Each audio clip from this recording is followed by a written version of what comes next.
From the studios of Farm Journal Broadcast, this is U.S. Farm Report. Welcome to U.S. Farm Report. This weekend, we're in San Antonio this week for CattleCon, and here's what's in store over the next 60 minutes. The U.S. cattle herd just keeps shrinking. That's as the U.S. beef herd hits a 64-year low. Is it setting the stage for cattle prices to continue their historic run? I'll just put it this way, it's paying some bills. Prices are good, but producers are nervous. It's too good. We'll tell you why. Tariff whiplash. Canada thinks we're fighting a trade war with them. That's not the case here. This is a drug war. President Trump delays tariffs on two of our top three trading partners for another month. Plus, what would it be like with a world without cows? The truth of the matter is, cows are not to blame. A documentary that's compelling and could change the way cows are viewed around the globe.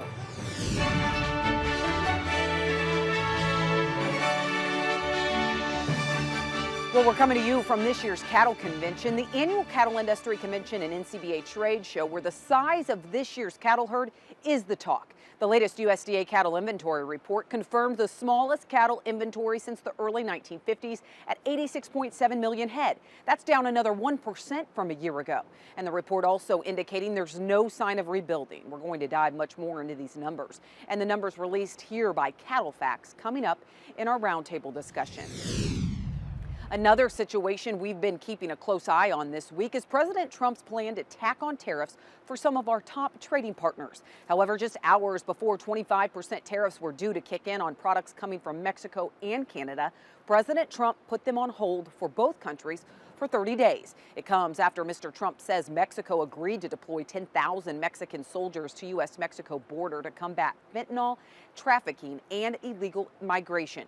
The U.S. in return will strengthen efforts to stop the flow of weapons into Mexico. Meanwhile, Canadian Prime Minister Justin Trudeau confirmed his country's commitment to bolstering border security with $1.3 billion in funding, adding 10,000 border personnel, and the creation of a fentanyl czar to combat drug-related crime.